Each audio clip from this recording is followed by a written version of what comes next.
야, 우인! 세탁소집 딸년이 여기가 어디라고 기어들어와? 물 흐리지 말고 당장 나가! 동창 유라의 날카로운 고함 소리에 명품관의 모든 시선이 저에게 꽂혔습니다. 직원들조차 코를 막으며 저를 벌레 보듯 쫓아내려던 그 비참한 순간이었습니다. 그때였습니다. 여보, 내가 늦어서 미안해. 누가 당신을 이렇게 세워뒀어?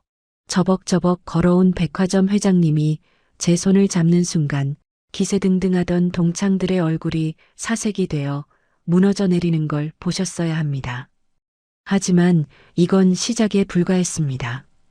가난한 촌년인 줄 알았던 제가 사실은 전 세계가 찾는 전설의 장인이었다면 믿어지시나요? 가장 밑바닥 무시에서 시작된 가장 우아하고 통쾌한 사이다 복수국. 과연 그들은 어떤 처참한 최후를 맞이하게 될까요? 시작하기 전에 무료로 눌러주시는 구독과 좋아요, 알림 설정은 똑순이 사랑방에 큰 힘이 됩니다. 지금 어디서 듣고 계신지 댓글 달아주세요. 그럼 지금부터 이야기를 시작하겠습니다. 서울 강남 한복판 로열 백화점 명품관 더 퀸의 내부는 마치 다른 세상처럼 고요하고 화려합니다. 은은한 조명이 대리석 바닥을 비추고 진열장 안의 가방들은 보석처럼 반짝이며 주인을 기다리고 있죠. 그 숨막히게 고급스러운 공간 한가운데에 전혀 어울리지 않을 것 같은 한 여자가 서 있습니다. 올해로 48살이 된 우혜인입니다. 화장기 없는 맑은 얼굴에 색이 바랜 듯한 무명계량 한복을 입은 우혜인의 모습은 명품관의 세련된 분위기와는 묘하게 겉도는 느낌을 줍니다. 하지만 우혜인의 눈빛만은 진열된 가방 그 어느 것보다 깊고 그윽하게 빛나고 있군요. 우혜인은 진열대 위에 놓인 한정판 악어 가죽 가방을 조심스럽게 들여다봅니다. 가죽의 결이 아니라 그 위에 놓인 아주 작은 자수 문양을 살피고 있는 겁니다. 그때 또각또각 날카로운 구두 굽소리가 정막을 깨며 다가옵니다. 새로 부임한 지 얼마 안 된 매니저가 미간을 잔뜩 찌푸린 채 우혜인의 앞을 가로막아 섭니다. 매니저는 우혜인의 허름한 옷차림을 위아래로 훑어보더니 들릴 듯 말 듯한 콧방귀를 뀌며 말합니다. 저기요, 손님. 눈으로만 보세요. 매니저의 목소리에는 불친절함을 넘어선 경멸이 담겨 있습니다. 우혜인은 당황하지 않고 차분하게 고개를 들어 매니저를 바라봅니다. 그리고 나직하고 부드러운 목소리로 묻습니다. 자수가 참 독특하네요. 이 부분 마감이 조금 특이한데 혹시 설명해 주실 수 있나요? 우혜인의 정중한 물음에도 매니저는 기가 차다는 듯 헛웃음을 흘립니다. 마치 거지가 왕의 식탁에 대해 묻는 걸 들은 사람처럼 황당해하는 표정이죠. 매니저가 팔짱을 끼며 쏘아붙입니다. 아줌마, 이거 얼마짜린 줄 알고나 물어보시는 거예요? 이거 전 세계에 5개밖에 없는 한정판이에요. 설명해 드려도 못 사실 텐데 괜히 다른 VIP 손님들 오시는 길 막지 말고 좀 나가주시죠? 매니저는 손을 휘휘 내저으며 우혜인을 매장 밖으로 몰아내려 합니다. 우혜인은 모욕감에 입술을 지그시 깨물지만 소란을 피우고 싶지 않아 조용히 몸을 돌리려 합니다. 바로 그 순간이었습니다. 매장 입구가 왁자지껄해지더니 화려한 옷을 입은 한 무리의 여자들이 들어옵니다. 그 중심에는 온몸을 명품 로고로 도배한 여자가 서 있습니다. 우혜인의 고등학교 동창이자 학창시절 그녀를 지독하게 괴롭혔던 고유라입니다. 고유라는 매장에 들어서자마자 매니저에게 큰 소리로 아는 체를 합니다. 어머, 매니저님, 나왔어. 이번 신상 들어왔다며? 고유라의 목소리는 하이톤으로 찢어질 듯 매장을 울립니다. 매니저는 방금 전 우혜인에게 보였던 싸늘한 표정은 온데간데 없이 세상에서 가장 비굴한 미소를 지으며 고유라에게 달려갑니다. 어머나, 고유라 사모님 오셨어요? 기다리고 있었습니다. 오늘 사모님한테 딱 어울리는 물건이 들어왔거든요.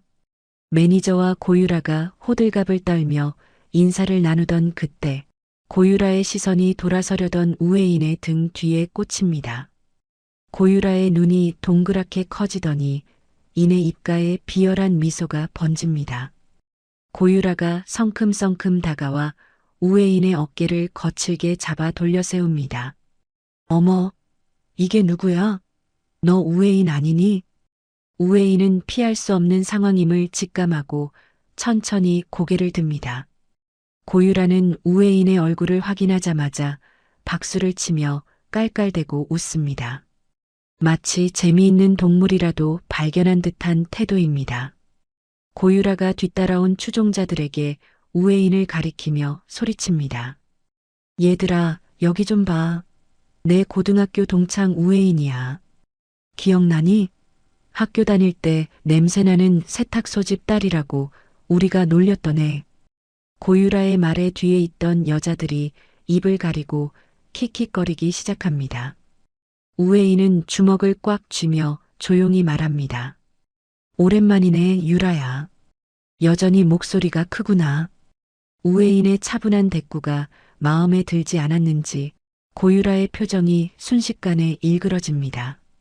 고유라는 우회인의 낡은 한복 소매를 손가락으로 툭툭 치며 비아냥거립니다. 어머 얘, 너 아직도 이러고 사니? 동창회비도 없어서 못 나오던 주제에 여기가 어디라고 기어들어와? 촌년이 백화점 물 흐리게 시리. 청소부 알바라도 구하러 왔니? 고유라의 독설은 멈출 줄 모릅니다. 매니저 역시 고유라의 기세에 동조하듯 끼어듭니다. 사모님 아시는 분이세요? 어쩐지 아까부터 안 나가고 서성거리더라고요. 구매력도 없어 보이는데 자꾸 물건을 만지작거려서 제가 곤란했지 뭐예요. 매니저의 말에 고유라는 의기양양하게 콧소리를 냅니다. 어머, 매니저님. 얘네 집이 원래 가난해서 그래. 이런 고급 가방은 평생 구경도 못 해봤을 텐데 만져보고라도 싶었겠지. 야, 우회인. 너 설마 이거 훔치려고 했던 건 아니지? 고유라의 터무니없는 모함에 우회인의 얼굴이 붉게 달아오릅니다. 더 이상 참을 수 없어진 우회인이 떨리는 목소리로 반박합니다. 말 조심해. 사람을 겉모습만 보고 판단하는 버릇은 여전하구나. 우회인의 말대꾸에 고유라의 눈꼬리가 사납게 치켜 올라갑니다. 고유라는 핸드백을 고쳐 매며 매장 전체가 떠나가라 소리를 지릅니다. 이게 어디서 눈을 동그랗게 뜨고 대들어? 야, 보안요원 어디 있어? 당장 이 여자 끌어내. 내가 로열백화점 BVIP인데 이런 거지 같은 년이랑 같은 공간에 있는 것만으로도 불쾌해 죽겠네. 고유라의 고함 소리에 주변 손님들이 하나둘씩 모여들어 수군거립니다. 매장 직원들이 안절부절 못하며 보안요원을 부르러 뛰어가려는 찰나입니다. 백화점 입구 쪽에서 묵직하고 거대한 공기의 흐름이 느껴집니다. 마치 폭풍우가 몰아치기 직전의 고요함처럼 웅성거림이 순식간에 잦아듭니다. 입구 쪽을 바라본 사람들의 입이 딱 벌어집니다. 검은 양복을 입은 건장한 수행원 수십 명이 일사불란하게 길을 트고 있습니다. 그 사이로 53살의 나이가 믿기지 않을 만큼 다부진 체격과 날카로운 눈빛을 가진 남자가 걸어옵니다. 로열그룹의 회장 강태주입니다. 강태주의 등장에 매장 안의 공기는 순식간에 얼어붙습니다. 강태주는 한 번의 눈길도 주지 않고 곧장 매장 안으로 성큼성큼 걸어 들어옵니다. 그 압도적인 카리스마에 고유라도 잠시 입을 다물고 멍하니 바라볼 뿐입니다. 고유라는 곧 정신을 차리고 회장에게 눈도장을 찍을 절호의 기회라고 생각합니다. 고유라는 표정을 싹 바꾸어 세상에서 가장 교양 있는 척 미소를 지으며 강태주 앞을 막아섭니다. 어머, 회장님, 안녕하십니까? 저 기억하시죠? 지난번 자선 파티 때 인사드렸던 고유라가 허리를 굽히며 아양을 떨지만 강태주의 시선은 고유라를 그대로 통과해버립니다. 강태주에게 고유라는 그저 길가에 굴러다니는 돌멩이만도 못한 존재인 듯합니다. 강태주는 고유라를 투명 인간 취급하며 그녀의 어깨를 스치듯 지나쳐버립니다. 무시당한 고유라의 얼굴이 벌겋게 달아오릅니다. 강태주의 발걸음이 멈춘 곳은 다름 아닌 우회인의 앞입니다. 강태주는 잔뜩 굳어있던 표정을 풀고 우회인을 바라보며 깊은 한숨을 내쉽니다. 그리고 따뜻하고 굵직한 손으로 우회인의 떨리는 어깨를 감싸 안습니다. 강태주가 우회인의 헝클어진 옷고름을 다정하게 정리해주며 낮고 부드러운 목소리로 말합니다. 여보, 내가 회의가 늦어서 미안해. 많이 기다렸어? 여보라는 두 글자가 매장 안을 울리는 순간 시간이 멈춘 듯합니다. 고유라의 입이 턱 빠질 듯 벌어지고 눈알이 튀어나올 듯 커집니다. 매니저는 들고 있던 고객 명단을 바닥에 떨어뜨리며 하얗게 질린 얼굴로 뒷걸음질 칩니다. 주변에서 구경하던 사람들 사이에서도 뭐, 여보라고? 저 여자가 회장 사모님이야? 라는 경악 섞인 탄성이 터져 나옵니다. 우회인은 그제야 긴장이 풀린 듯 강태주의 옷자락을 살며시 잡으며 대답합니다. 아니에요. 저도 방금 왔어요. 그런데 여기 분위기가 좀 무섭네요. 우회인의 말에 강태주의 눈빛이 다시 매섭게 변합니다. 강태주는 천천히 고개를 돌려 얼어붙어 있는 매니저와 고유라를 번갈아 쳐다봅니다. 그 눈빛은 마치 먹잇감을 노리는 맹수처럼 살기가 등등합니다. 강태주가 수행 비서에게 손짓하자 비서실장이 즉시 다가와 허리를 숙입니다. 강태주가 얼음장처럼 차가운 목소리로 지시합니다. 김 실장, 지금 당장 이 매장 폐쇄해. 그리고 여기 매니저랑 직원들, 오늘부로 전원 인사대기 발령 내. 고객 응대 매뉴얼이 어떻게 되어 있길래 내 아내를 이따위로 대접하는지 철저하게 조사해서 보고해. 강태주의 불호령의 매니저는 다리에 힘이 풀려 그 자리에 주저앉고 맙니다. 회장님, 저는 몰랐습니다. 한 번만 용서해 주십시오. 매니저가 울며불며 애원하지만 강태주는 눈길조차 주지 않습니다. 이제 강태주의 시선은 사시나무 떨듯 떨고 있는 고유라에게 향합니다. 고유라는 입술이 파르르 떨려 말조차 제대로 나오지 않습니다. 강 회장님, 그게 아니라요. 저는 친구라서. 고유라가 비굴하게 변명을 늘어놓으려 하자 강태주가 픽 웃으며 말을 자릅니다. 친구? 내 아내에게 친구가 있었나? 내 기억엔 우리 집사람을 괴롭히던질 나쁜 동창들은 있어도 친구는 없었던 것 같은데. 강태주의 뼈 있는 한마디에 고유라의 얼굴은 흑빛이 됩니다. 강태주는 더 이상 상대할 가치도 없다는 듯 고유라에게서 시선을 거둡니다. 강태주는 다시 우회인을 향해 세상에서 가장 다정한 표정을 지으며 손을 내밉니다. 가자 여보. 이런 곳에 당신을 세워둬서 미안해. 안에서 차 한잔해. 우회인은 강태주의 손을 꼭 잡습니다.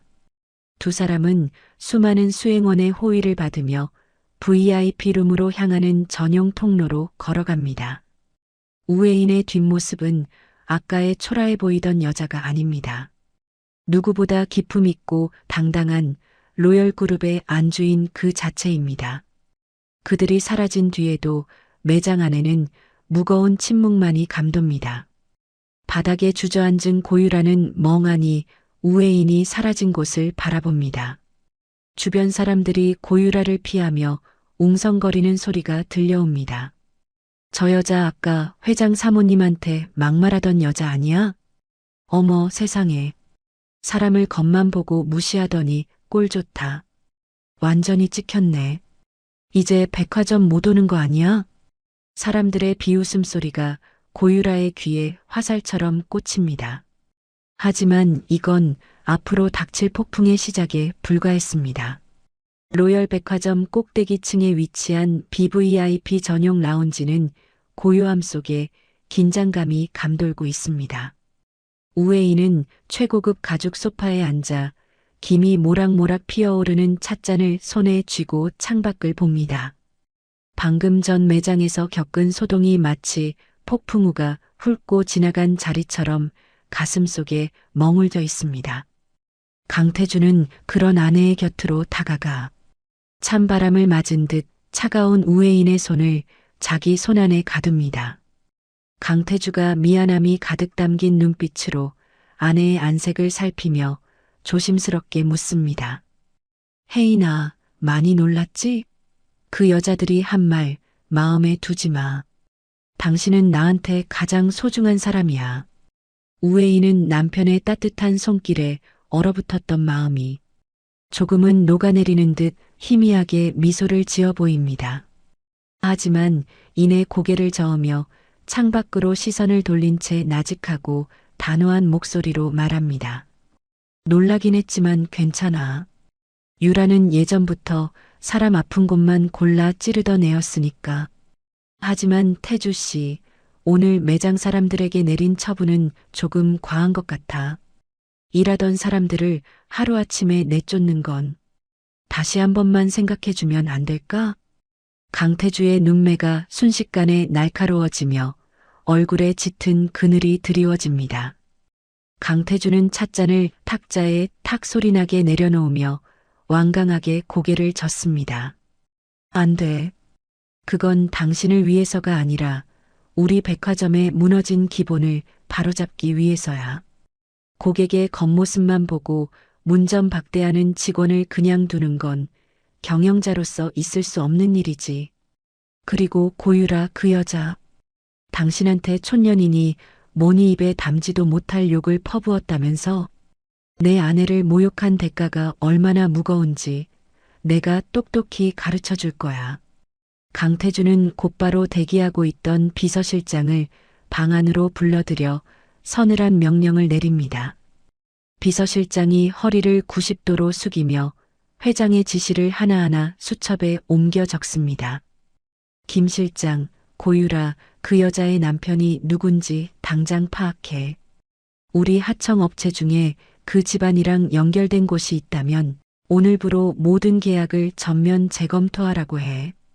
그리고 그 여자, 우리 그룹사나 모든 백화점과 호텔 출입 금지 명단에 올려서 입구부터 막아버려. 비서실장이 신속하게 대답하며 밖으로 나가자 라운지에는 다시 무거운 침묵이 내려앉습니다. 우웨이는 남편의 단호한 뒷모습을 보며 복잡한 심경에 잠깁니다.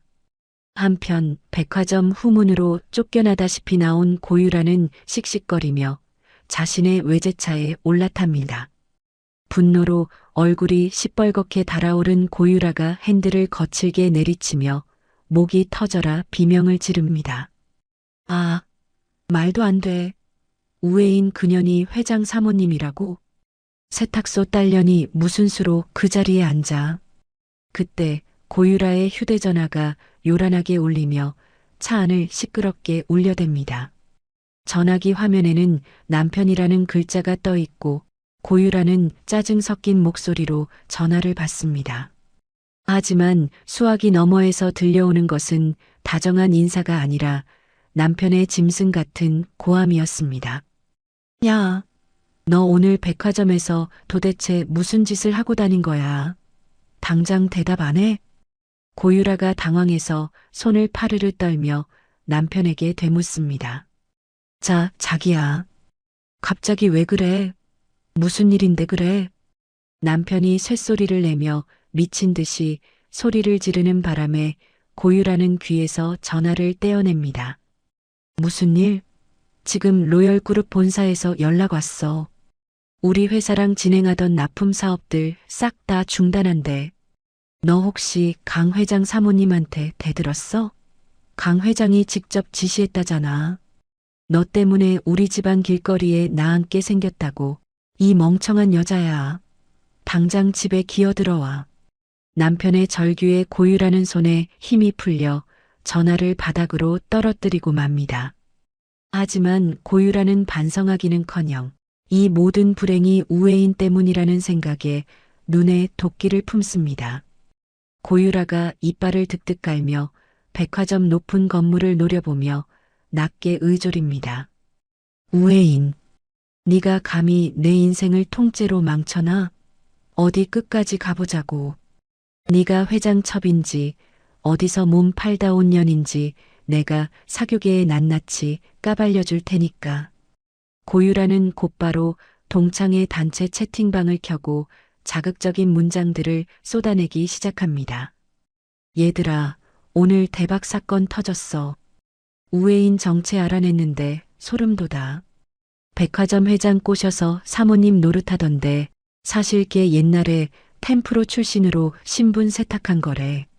내 눈으로 직접 봤는데 회장이 걔를 여보라고 부르면서도 물건 취급하는 게 딱 스폰 받는 첩이더라고. 고유라가 퍼뜨린 근거 없는 헛소문은 순식간에 강남 사교계 전체로 번져나갑니다. 다음 날 오후 백화점 내 최고급 카페테리아인 로열 라운지는 평소보다 더 소란스럽습니다. 태주와 친분이 있는 임원 부인들이 옹기종기 모여 앉아 혜인에 대해 수군대고 있습니다. 한 부인이 화려한 부채를 살랑거리며 은밀한 목소리로 속삭입니다.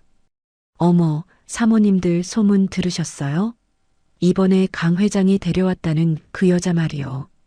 옆에 있던 다른 부인이 눈을 크게 뜨며 의자를 바짝 당겨 앉습니다. 아유, 말도 마세요.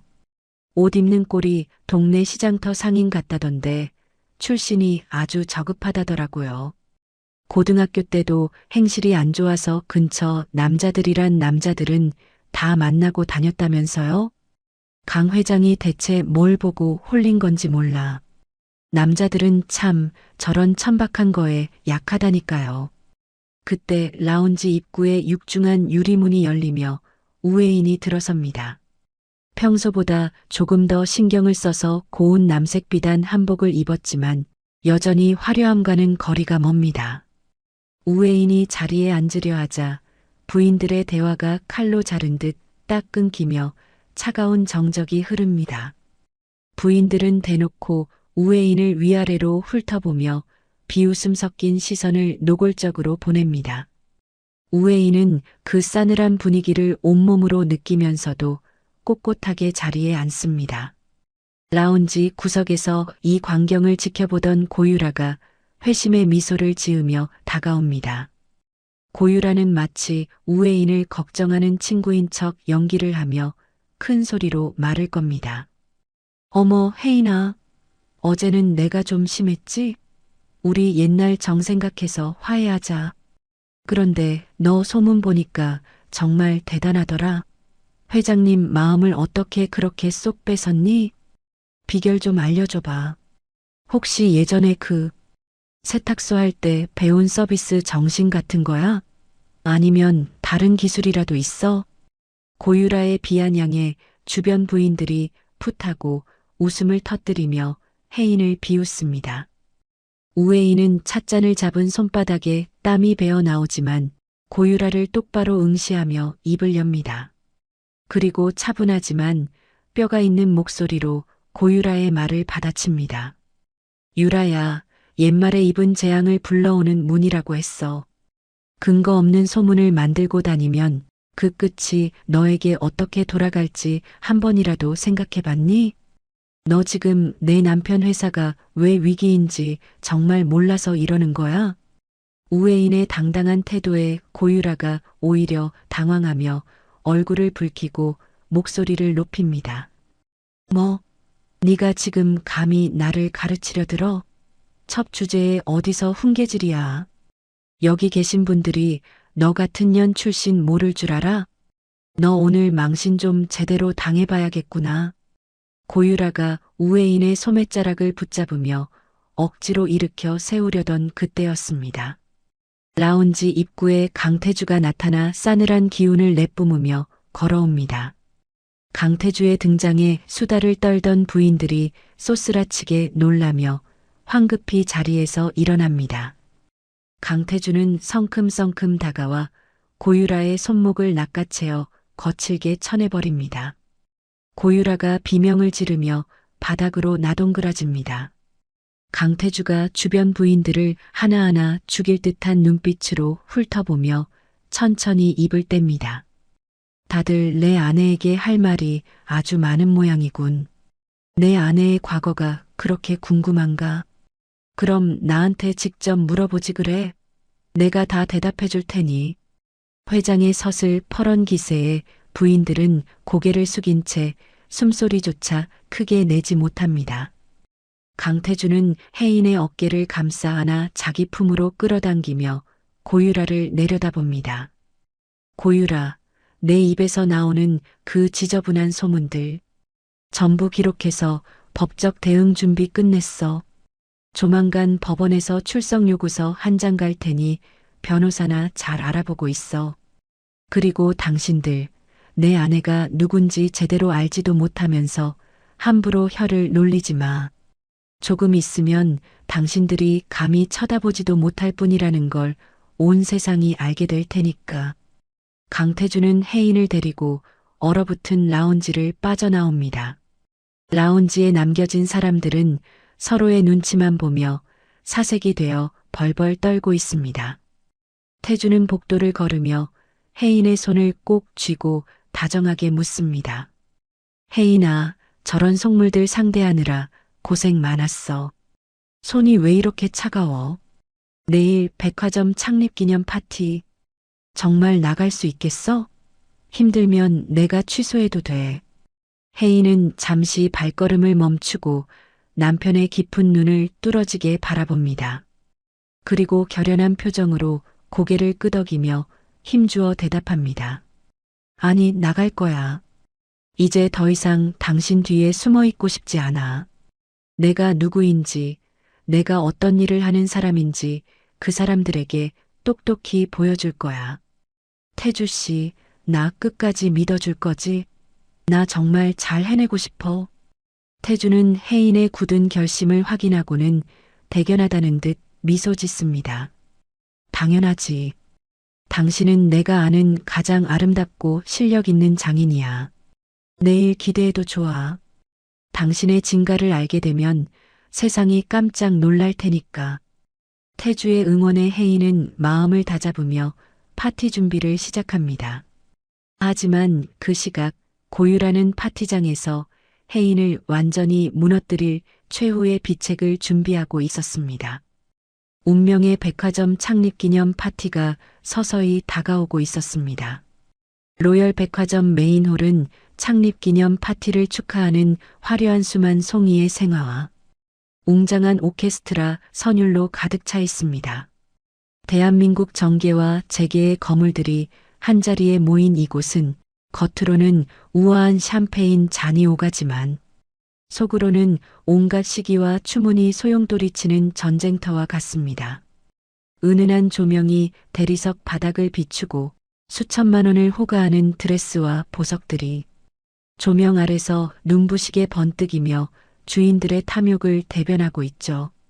우웨이는 자신이 직접 수개월 동안 밤을 지새우며 자수를 놓아 만든 은은한 진주빛깔의 한복 드레스를 입고 강태주의 팔짱을 낀 채 파티장에 들어섭니다. 하지만 입구에 들어서는 순간 파티장의 공기는 약속이라도 한 듯 싸늘하게 식어버리고 사람들의 눈동자에는 노골적인 경멸과 호기심이 뒤섞여 서립니다.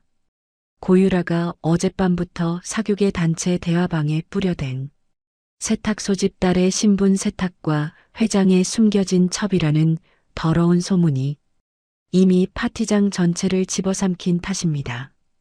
강태주는 곁에서 아내의 손이 미세하게 떨리는 것을 느끼고는 그녀의 손을 더욱 꽉 쥐어주며 꼿꼿하게 허리를 펴고 무대 중앙으로 향합니다.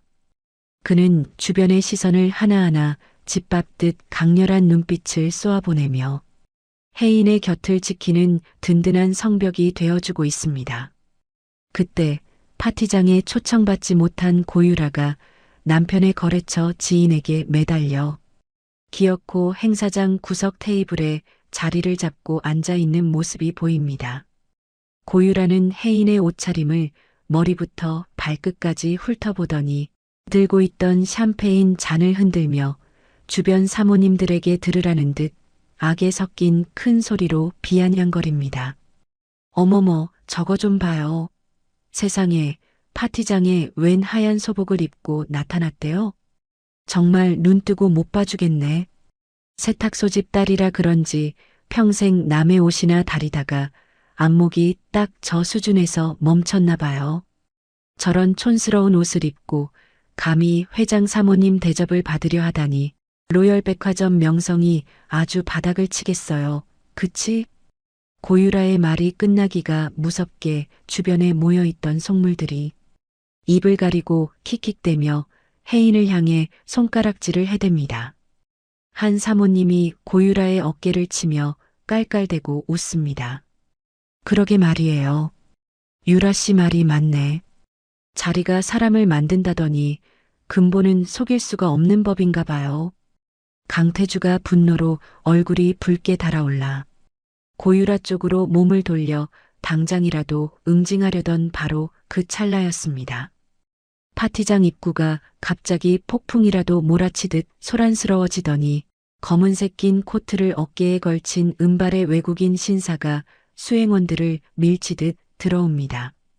오늘 행사의 주인공이자 전 세계 패션계가 신처럼 떠받드는 거장, 58살의 앙리 드샹입니다. 앙리는 주최 측 임원들이 굽신거리며 건네는 환영의 악수조차 무시한 채 무언가를 간절히 찾는 듯 날카로운 눈빛으로 홀 전체를 훑어내립니다. 앙리의 시선이 무대 중앙 조명 아래 서 있는 우회인에게 꽂히는 순간 그의 거침없던 발걸음이 돌처럼 우뚝 멈춰섭니다. 앙리는 마치 거룩한 성물이라도 발견한 신도처럼 홀린 듯 혜인에게 성큼성큼 다가오더니 그녀가 입은 한복 드레스 소매 끝단을 떨리는 손으로 만져봅니다. 혜인이 예상치 못한 외국인의 행동에 깜짝 놀라 뒤로 물러나려 하자 앙리는 믿을 수 없다는 듯 두 눈을 크게 뜨고 프랑스어로 소리칩니다. 오 신이시여, 이 섬세한 한 땀의 결, 이 완벽하게 살아있는 봉황의 눈매. 이것은 전설 속의 장인 다나의 솜씨가 아닙니까? 옆에 있던 통역사가 당황하며 앙리의 말을 급히 한국어로 전하자 혜인을 조롱하던 사람들의 웃음소리가 단칼에 베인 듯 잘려나갑니다. 앙리는 혜인 앞에 자리를 잡고 서더니 수백 명의 눈이 지켜보는 가운데 서서히 한쪽 무릎을 바닥에 꿇고 혜인의 손등에 정중히 입을 맞춥니다.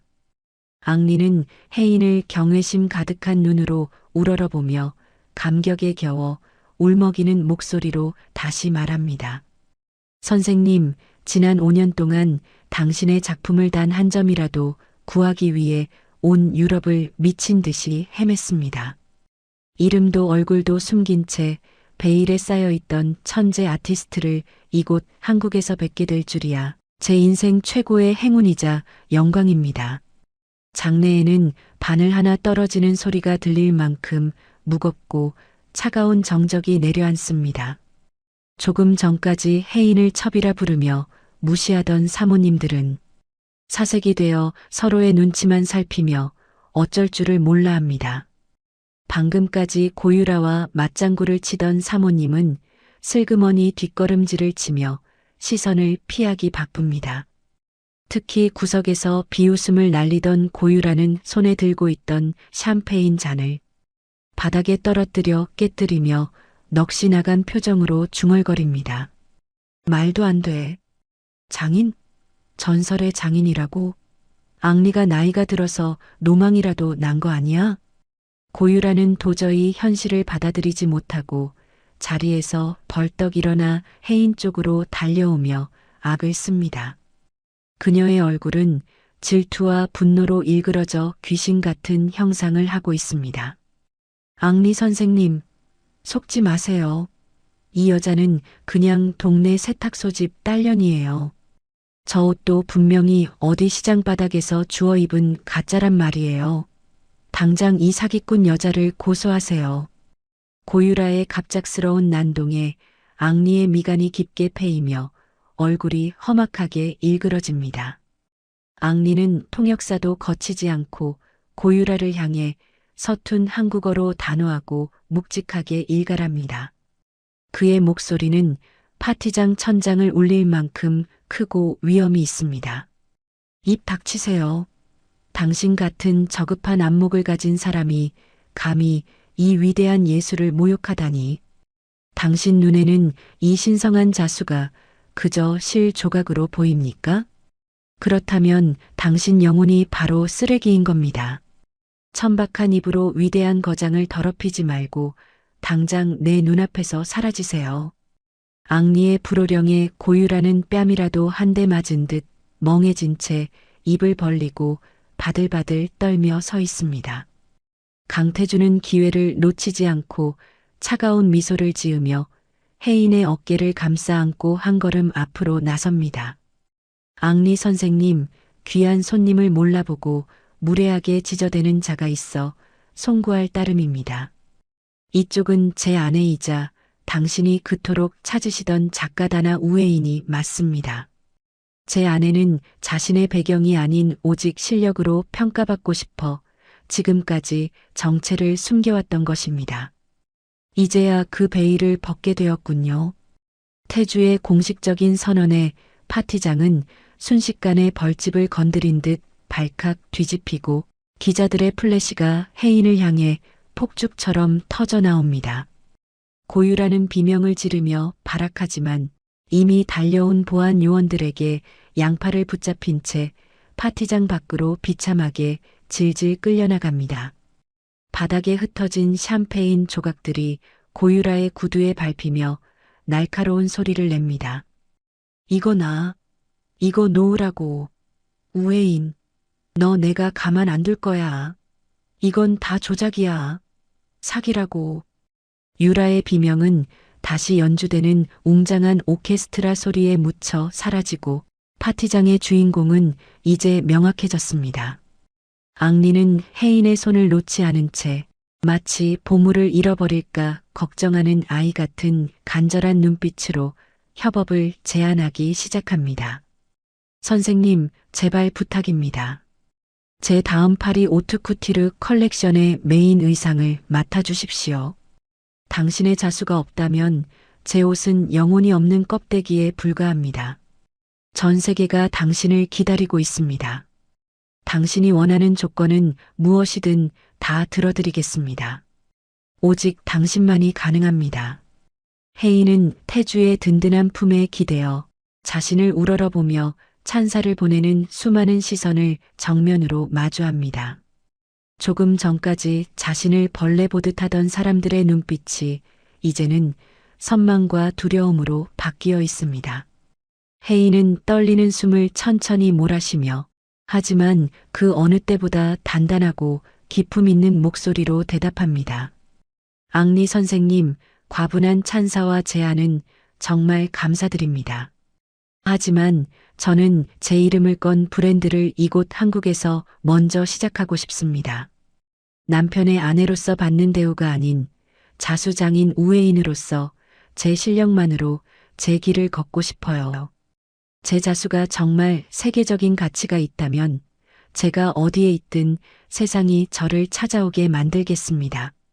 그것이 제가 세상을 향해 증명하고 싶은 제 방식입니다.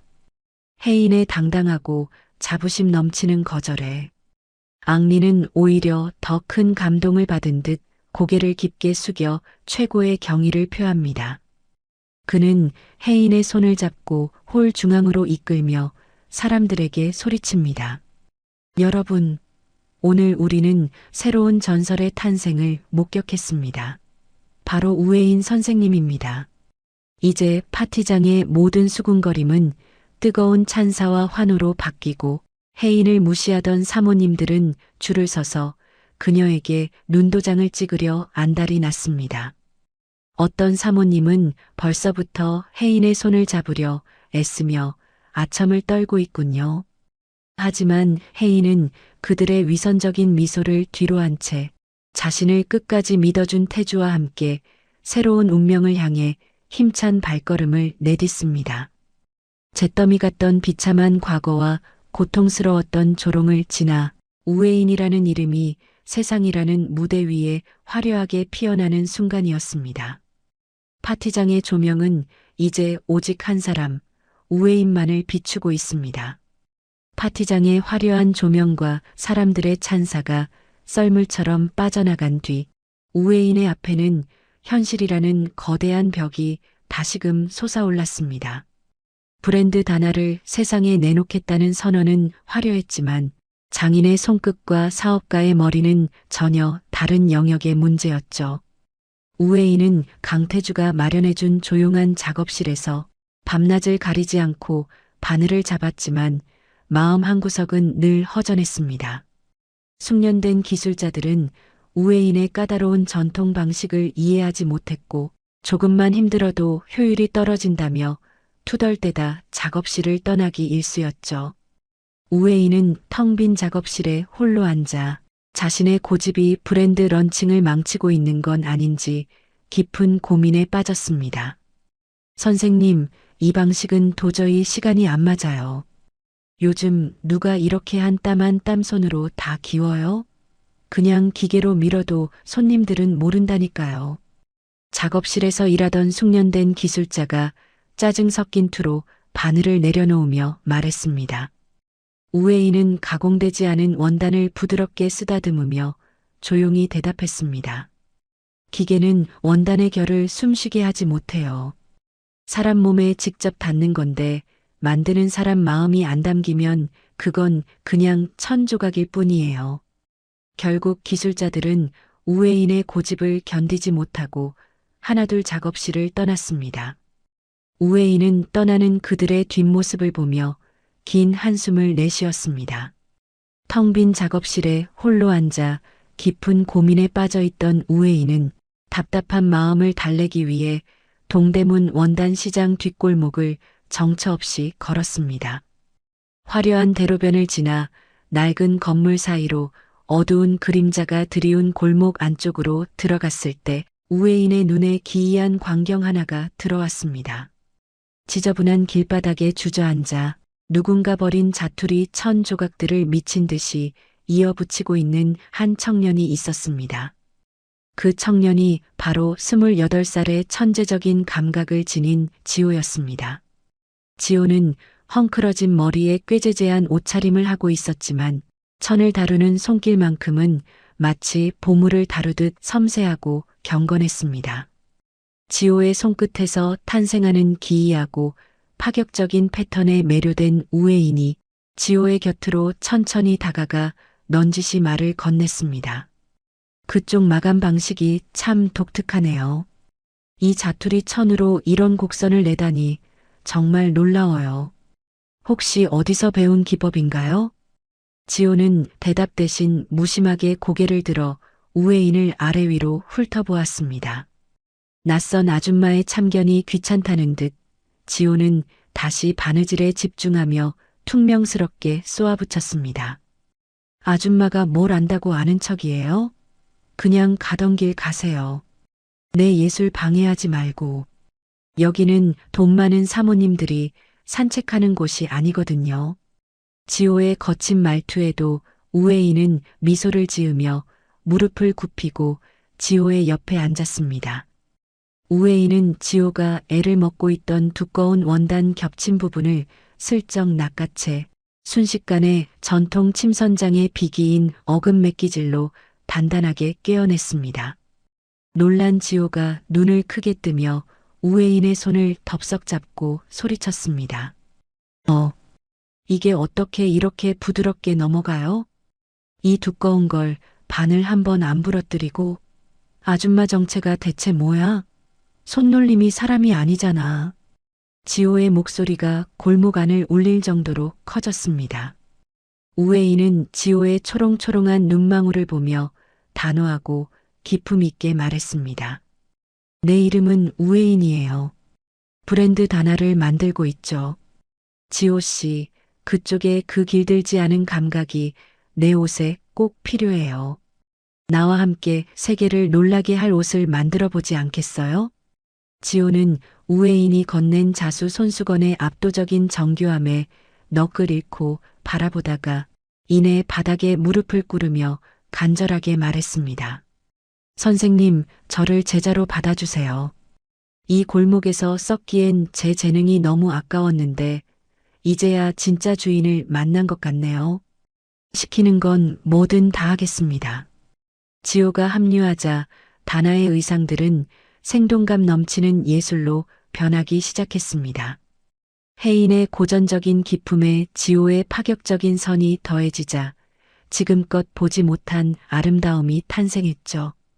태주도 지호의 재능을 인정하며 그가 마음껏 날뛸 수 있도록 최고급 부자재와 전용 작업 공간을 아낌없이 지원해 주었습니다.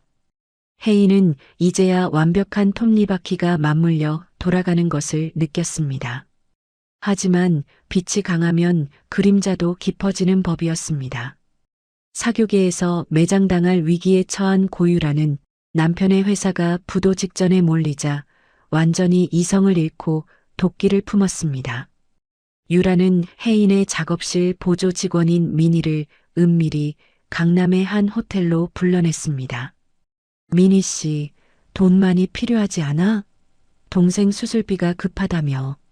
내 말 한마디면 그 돈 오늘 당장 해결해 줄 수 있는데. 유라가 현금 뭉치가 든 봉투를 테이블 위에 툭 던지자 미니의 눈동자가 심하게 흔들렸습니다. 미니가 마른 침을 삼키며 겁에 질린 목소리로 물었습니다. 제가 뭘 하면 되는데요? 선생님을 배신할 수는 없어요. 선생님은 저한테 정말 잘해주신 분이에요. 유라는 비열한 미소를 지으며 미니의 귀에 대고 차갑게 속삭였습니다. 배신이 아니야, 기회지. 우혜인이 밤새 만든 메인 도안들, 그거 사진만 찍어와. 그거면 내 동생 목숨도 살리고 내 가족 평생 먹고 살 돈 줄 테니까. 우혜인은 어차피 돈 많잖아. 하나 정도 없어져도 상관없어. 결국 탐욕과 절박함에 눈이 먼 미니는 혜인의 도안을 촬영해 유라에게 넘겼습니다. 유라는 그 도안을 들고 경쟁업체 라비앙의 대표를 찾아가 당격하게 외쳤습니다. 이거 우혜인이 이번 쇼에 내놓을 메인 디자인이에요. 다나의 런칭쇼보다 하루 먼저 발표하세요. 우혜인을 한순간에 사기꾼으로 만들 기회라고요. 증거는 확실하니까 걱정 마세요. 라비앙 대표는 도안을 살피며 만족스러운 듯 고개를 끄덕였습니다. 고유라 씨 덕분에 우혜인의 콧대를 완전히 꺾어 놓을 수 있겠군요. 계약합시다. 우리 쪽 공장을 풀가동해서 내일 당장 룩북을 뿌리겠습니다. 런칭쇼를 일주일 앞두고 혜인과 지호는 그것도 모른 채 구슬땀을 흘리며 의상을 점검했습니다. 선생님, 우리가 만든 이 옷들이 런웨이에 오르면 사람들 아마 기절할걸요? 이런 디자인은 파리에서도 못 봤을 거예요. 지호가 신이 나서 마네킹의 옷자락을 정리하며 혜인에게 밝게 웃어 보였습니다. 혜인도 지호의 어깨를 토독토독 두드리며 다정하고 인자하게 대답했습니다. 지호야, 너와 내가 아니었으면 절대로 못 만들었을 작품들이야. 세상이 우리 진심을 알아줄 날이 얼마 남지 않았구나.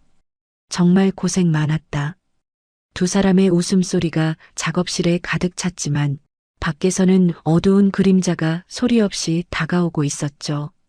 그 시각 강태주는 비서실로부터 긴급하고도 은밀한 보고를 듣고 있었습니다. 비서실장이 태블릿 PC를 내밀며 낮은 목소리로 보고를 올렸습니다. 회장님, 고유라가 최근 라비앙 대표와 접촉해 사모님의 도안을 넘긴 정황이 포착되었습니다. 이미 공장 가동을 시작했다는 첩보가 들어왔습니다. 강태주의 눈빛이 얼음장처럼 차갑게 식으며 창밖에 짙은 어둠을 응시했습니다. 고유라, 네가 감히 내 아내의 소중한 꿈을 건드려 내 발로 무덤을 파는구나. 어린이가 던진 돌이 누구 머리를 깨뜨릴지 지켜보자. 강태주는 혜인이 상처받지 않도록 조용히 반격의 칼날을 갈기 시작했습니다. 김 실장, 라비앙 쪽 원단 공급 처랑 유통망 당장 차단해.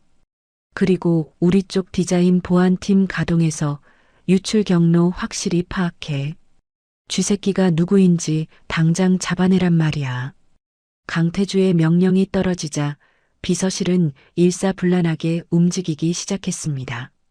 한편 우회인은 지호와 함께 마지막 피날레 의상의 수놓을 실을 고르고 있었습니다. 지호야, 이 실은 빛의 방향에 따라 색이 변한단다. 우리 인생도 지금은 어두워 보이지만 빛을 받으면 찬란해질 거야. 이 옷이 그 빛이 되어줄 거야. 혜인의 말에 지호는 가슴 뭉클한 표정으로 고개를 끄덕이며 다시 바늘을 잡았습니다. 작업실 창밖으로는 어느덧 새벽 공기가 차갑게 내려앉고 있었습니다. 라비앙의 비밀 공장에서는 혜인의 디자인을 카피한 저급한 옷들이 쏟아져 나오고 있었죠. 유라는 자신의 화장대 앞에 앉아 혜인의 몰락을 상상하며 광기 어린 웃음을 터뜨렸습니다.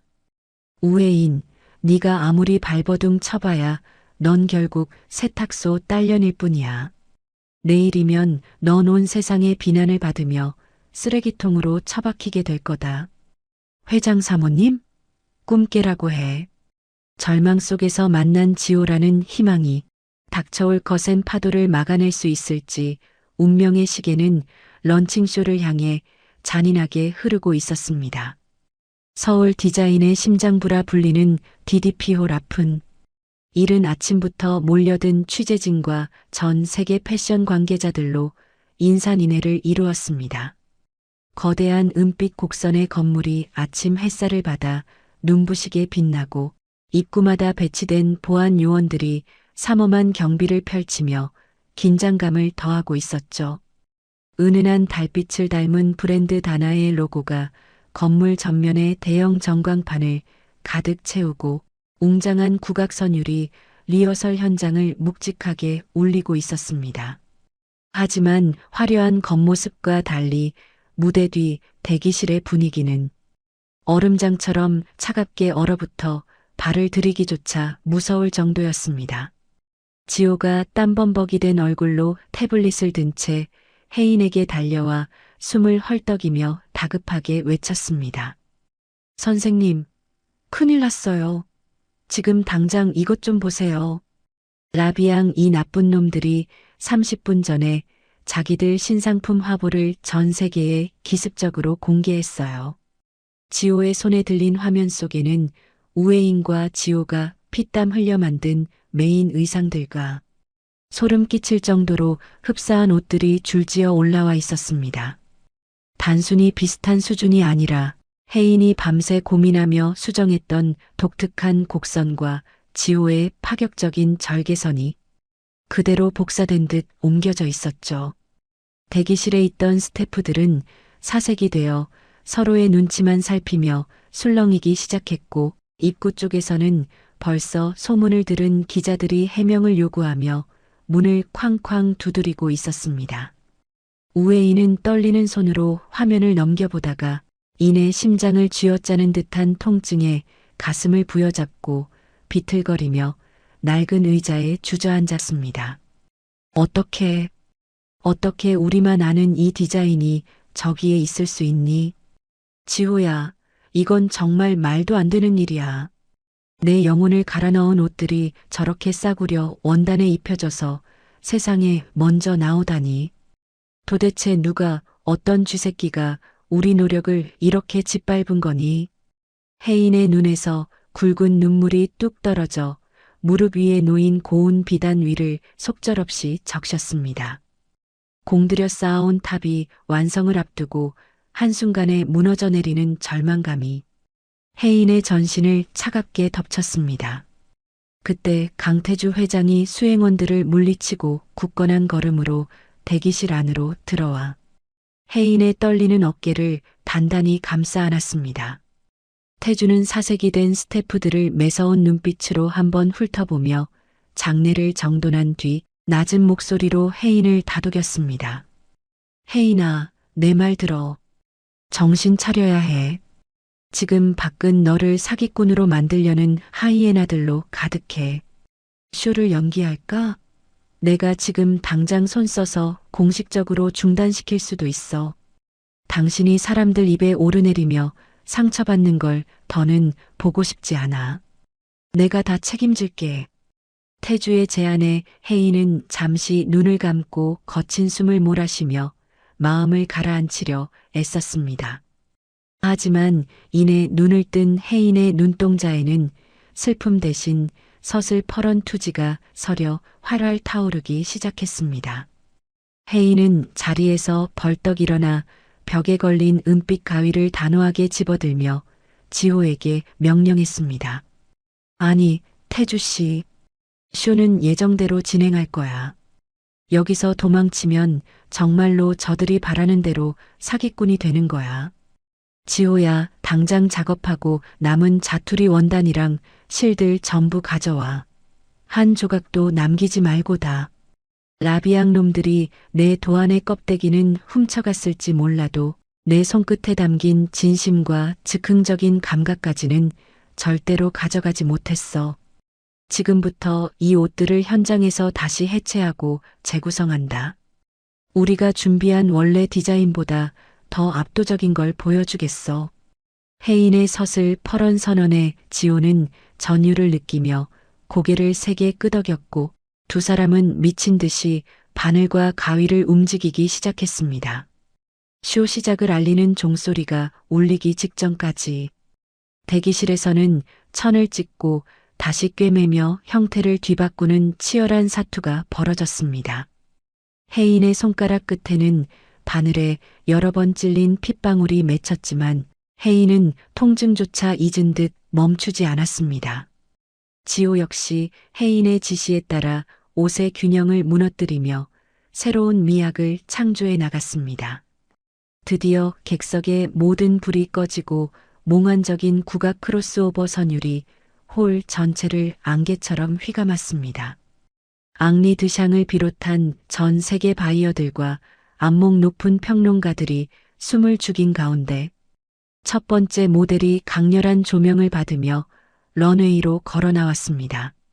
사람들은 라비앙의 화보에서 본 디자인을 예상하며 비난할 준비를 하고 있었으나 무대 위에 나타난 옷들은 차원이 달랐습니다. 혜인이 현장에서 과감하게 덧붙인 비대칭 자수와 지호가 파격적으로 커팅한 선들이 조화되어 마치 살아 움직이는 전통 수묵화가 런웨이 위에서 춤을 추는 듯한 신비로운 분위기를 자아내고 있었죠. 특히 피날레 무대에서 모델이 입고 나온 드레스는 그야말로 관객들의 너클 빼놓기에 충분했습니다. 혜인이 즉석에서 붉은 실로 촘촘하게 수놓은 입체적인 꽃 문양이 강렬한 조명을 받을 때마다 실제 불꽃처럼 화려하게 타올랐습니다. 객석 곳곳에서는 낮은 탄성이 터져나왔고 깐깐하기로 소문난 앙리 드샹은 입을 다물지 못한 채 자리에서 일어나 박수를 치기 시작했습니다. 그가 박수를 치자 얼어붙어 있던 관객들도 하나둘 일어났고 홀은 이내 떠나갈 듯한 기립박수와 환호성으로 가득 찼습니다. 혜인은 지호의 손을 꼭 잡고 무대 위로 올라와 고개를 깊게 숙여 관객들에게 인사했습니다.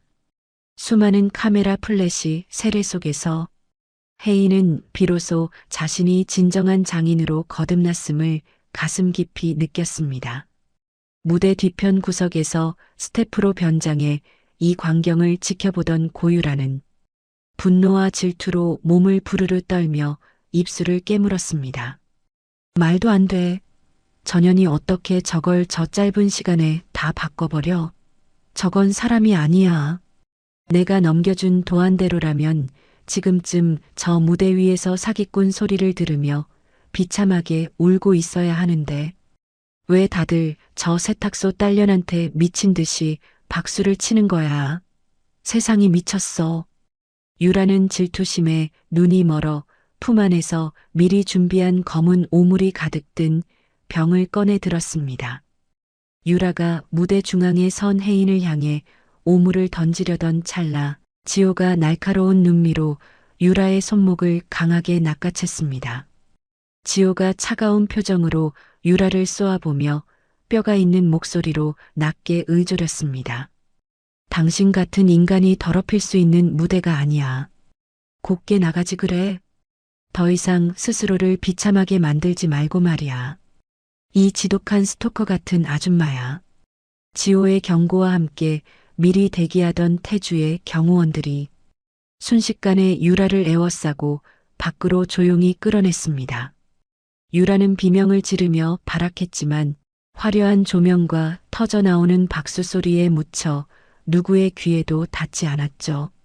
무대 위로 올라온 앙리 드샹은 혜인에게 커다란 장미 꽃다발을 건네며 감격에 찬 목소리로 외쳤습니다. 우에인 선생님, 이것은 단순한 패션쇼가 아니라 인류의 소중한 예술적 유산입니다. 라비앙의 가짜 조각들은 이제 제 머릿속에서 기억조차 나지 않는군요. 당신이야말로 이 시대가 진정으로 원하던 최고의 예술가이자 장인입니다. 앙리의 극찬이 마이크를 타고 홀 전체에 울려 퍼지자 혜인의 눈시울이 다시 뜨겁게 달아올랐습니다. 쇼가 끝난 뒤 폭풍이 지나간 듯 고요해진 대기실에서 혜인과 태주 그리고 지호 세 사람은 서로의 손을 맞잡았습니다. 우에인이 환하게 웃으며 남편과 제자를 바라보며 진심을 담아 말했습니다. 태주 씨, 지호야. 우리 정말 해냈어. 나 소박하지만 지금 이 순간이 내 인생에서 가장 행복해. 세탁 소집 딸로 살면서 가슴에 맺혔던 조롱과 무시의 기억들이 이제야 다 씻겨나가는 기분이야. 혜인의 말에 태주는 아내를 품에 꼭 안아주며 대견하다는 듯 따뜻한 미소를 지어 보였습니다. 태주가 부드러운 목소리로 아내의 귓가에 조용히 속삭였습니다. 고생했어, 혜인아. 이제 온 세상이 당신의 이름을 위대한 장인으로 기억하게 될 거야. 당신은 충분히 그럴 자격이 있고 나는 당신이 내 아내라는 게 가장 자랑스러워. 지호도 코끝을 찡긋하며 혜인에게 장난스럽게 엄지를 치켜 세우며 분위기를 띄웠습니다. 잠시 후 비서실장이 다급하게 들어와 태주에게 조심스럽게 귓속말을 건넸습니다. 보고를 듣는 태주의 표정이 순식간에 칼날처럼 차갑게 굳어갔습니다. 회장님, 방금 밖으로 끌어낸 고유라를 조사하던 중 결정적인 사실을 발견했습니다. 그 여자가 우리 내부 직원을 매수한 정황이 고스란히 담긴 휴대폰과 녹취를 확보했습니다. 배우는 고유라가 확실하고 협력한 쥐새끼도 이미 신원이 파악되었습니다. 태주의 눈빛이 다시 사업가 특유의 냉철하고 잔혹한 빛으로 돌아왔고 그는 혜인의 손을 한 번 더 꽉 쥐어주었습니다. 태주가 결연한 보복의 의지를 담아 혜인에게 말했습니다. 혜인아, 행복한 순간은 여기까지 충분히 누려. 당신은 충분히 축하받을 자격이 있어. 이제 당신의 소중한 명예를 더럽히려 했던 쥐새끼들을 전부 잡아내어 대가를 치르게 할 시간이야. 내가 단 한 명도 용납하지 않고 인생이 어떻게 무너지는지 보여줄 거니까 믿고 지켜봐. 혜인은 조용히 고개를 끄덕이며 거울 속에 비친 자신의 당당하고 기품 있는 모습을 가만히 응시했습니다. 축제는 끝났지만 자신의 삶을 지키기 위한 또 다른 전쟁이 시작되려 하고 있었습니다. 런칭쇼의 성공은 위대한 여정의 시작일 뿐 혜인을 시기하는 어둠의 세력들은 더 잔인한 덫을 놓고 기다리고 있었죠. 하지만 혜인은 더 이상 예전에 힘없고 나약하게 당하기만 하던 세탁소집 딸이 아니었습니다. 자신의 재능을 믿어주는 사람들과 함께라면 그 어떤 풍파도 당당히 헤쳐나갈 수 있다는 자신감이 혜인의 가슴 깊은 곳에서 뜨거운 불꽃처럼 타오르며 앞날을 밝히고 있었습니다. 가장 빛나는 순간 뒤에 찾아올 폭풍 전야의 고요함이 작업실의 밤 공기를 타고 서서히 내려앉고 있었습니다. 브랜드 다나의 런칭쇼가 유례없는 대성공을 거둔 지 불과 이틀이 지났습니다. 전 세계 패션 매거진의 메인을 우웨인의 이름이 장식하며 화려한 조명이 그녀를 비췄죠. 유럽과 미국의 대형 백화점에서 입점 문의가 빗발치는 그야말로 꿈 같은 나날이 이어지고 있었습니다. 우웨인은 지오와 함께 런칭쇼에서 선보였던 메인 의상들을 해외 수출용으로 다시 제작하기 위해 늦은 밤까지 작업실에 불을 밝히며 한 땀 한 땀장인 정신을 쏟아붓고 있었습니다. 바늘 끝에 맺힌 옹기와 원단을 스치는 사각거리는 소리만이 정적을 메우고 있었습니다. 우웨인이 돋보기를 고쳤으며 붉은 실로 정교한 꽃문양을 수놓다가 지호에게 다정하게 말했습니다. 지호야, 이 피날레 드레스는 파리의 앙리 선생님께 보낼 거니까 평소보다 더 신경을 써야 해. 지호는 평소의 장난기 어린 표정을 지우고 진지한 눈빛으로 원단을 재단하며 대답했습니다. 걱정 마세요, 선생님. 제가 밤을 새워서라도 선생님 자수가 돋보이게 완벽하게 마감할게요. 우웨인이 지호의 든든한 모습에 미소를 지으며 바느질 속도를 높였습니다. 우리가 무대 위에서 보여준 그 즉흥적인 아름다움이 해외 바이어들에게도 그대로 전달되어야 하거든. 지호가 가위를 내려놓고 허리를 쭉 펴며 감격에 찬 목소리로 외쳤습니다. 우리 이제 정말 세계로 뻗어나가는 거 맞죠?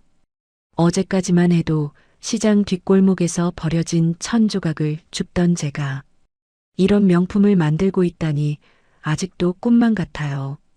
두 사람이 희망찬 미래를 설계하며 작업에 열중하던 그때 강태주 회장이 정장 차림으로 작업실에 들어와 우웨인의 어깨를 부드럽게 주물러 주었습니다.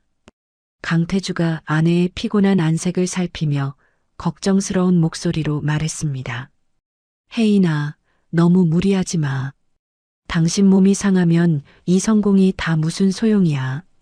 우웨인이 남편의 손을 가볍게 잡으며 다정한 눈빛으로 화답했습니다. 조금만 더 하면 돼요. 태주 씨도 오늘 회의 많았을 텐데 고생 많았어요. 강태주가 아내의 손등에 입을 맞추며 부드럽게 권유했습니다. 오늘은 이만하고 들어가서 좀 쉬자. 내가 근처에 당신이 좋아하는 정갈한 한정식집을 예약해뒀어. 지호군도 같이 가서 영양 보충 좀 하지.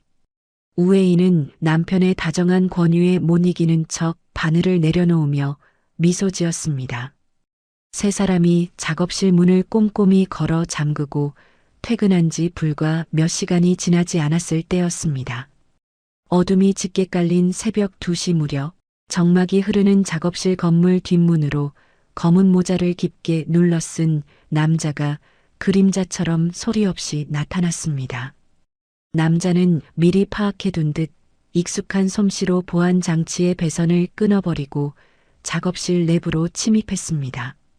남자는 준비해온 커다란 기름통을 꺼내 우웨인이 애지중지하던 최고급 비단 원단들 위에 무차별적으로 뿌려댔습니다. 이미 완성되어 수출 포장까지 마친 의상들 위에도 독한 기름 냄새가 진동하며 스며들었습니다.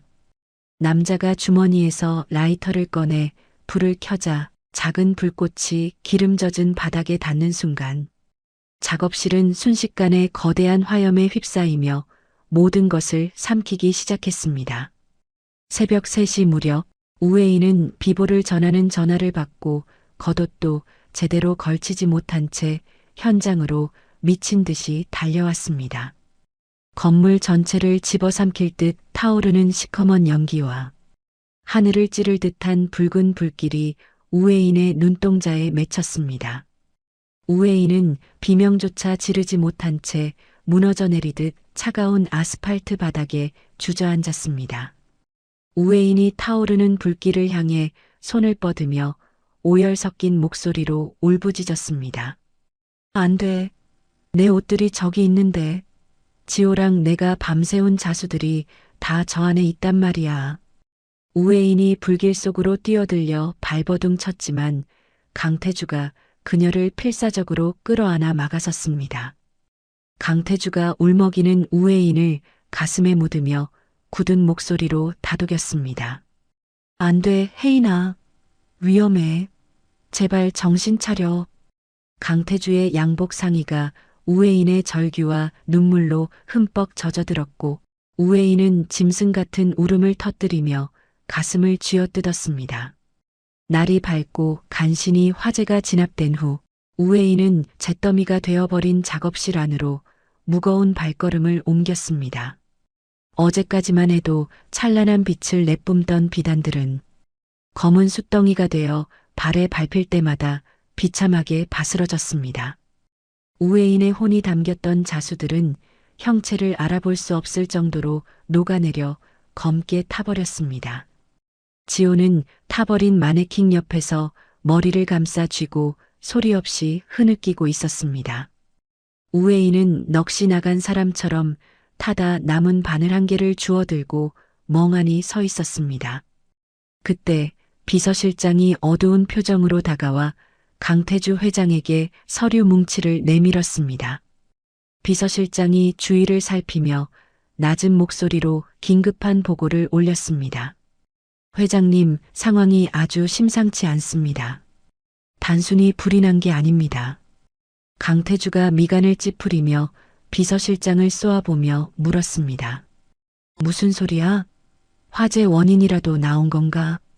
비서실장이 신문 기사를 띄운 태블릿을 내밀며 조심스럽게 대답했습니다. 라비앙 측에서 기다렸다는 듯이 기사를 냈습니다. 다나의 의상들이 제작 과정에서 검증되지 않은 불량 원단을 사용해 발화 위험이 있었다는 루머를 퍼뜨리고 있어요. 강태주의 눈빛이 살벌하게 번뜩이며 서류를 움켜쥐었습니다. 라비앙 놈들, 기어이 이런 비열한 짓까지 저지르다니. 단순히 옷을 태운 게 아니라 혜인의 인생과 명예까지 통째로 태우려 드는구나. 수출 계약을 맺은 해외 바이어들이 이번 화재와 안전성 논란을 빌미로 일제히 계약 파기를 통보해 왔습니다. 우회인은 충격으로 인해 그날 이후 말문을 닫아버리고 식음을 전폐한 채 방 안에 틀어박혔습니다. 작업실을 잃은 슬픔보다 누군가 자신의 진심을 이토록 잔인하게 짓밟고 모함했다는 사실이 우회인의 영혼을 갈기갈기 찢어놓았습니다. 강태주는 침대에 누워 초점 없는 눈으로 천장만 바라보는 아내를 지켜보며 피가 거꾸로 솟는 분노를 느꼈습니다. 강태주는 즉시 그룹의 보안팀과 전문 사설 탐정들을 가동해 화재 현장의 모든 흔적을 샅샅이 뒤지기 시작했습니다. 강태주가 보안팀장에게 전화를 걸어 얼음장 같은 목소리로 명령했습니다. 누구든 이 불을 지른 놈과 그 배우를 끝까지 찾아내서 내 앞에 데려와. 보안팀장이 단호하게 대답하며 보고를 마쳤습니다. 알겠습니다, 회장님. 즉시 모든 인력을 동원해 추적하겠습니다. 강태주가 창밖을 매섭게 노려보며 낮게 은조렸습니다. 내 아내의 눈물 한 방울당 억배의 대가를 치르게 할 거니까 살아서 도망갈 생각은 꿈도 꾸지 말라고 해. 한편 고유라는 자신의 화려한 아파트 거실에서 와인 잔을 기울이며 소름 끼치는 웃음을 터뜨리고 있었습니다. 라비앙 대표로부터 건네받은 거액의 사례금을 확인하며 완벽한 승리감에 도취해 있었습니다. 고유라가 와인을 한 모금 마시며 거울 속의 자신을 향해 승리감에 젖어 짓거렸습니다. 우회인, 넌 이제 끝이야. 옷이 한 벌도 없는데 무슨 수로 장인 대접을 받겠니? 고유라가 비릿한 미소를 지으며 혼잣말로 비아냥거렸습니다. 전 세계 바이어들이 내 옷이 불량이라고 손가락질하는데 다시 일어설 수 있을 것 같아? 평생 그 잿더미 속에서 울면서 내 수준에 맞게 살라고. 고유라는 방화범에게 해외 도피 자금을 송금하며 모든 흔적을 지웠다고 철석같이 확신했습니다. 하지만 고유라가 간과한 것이 있었습니다.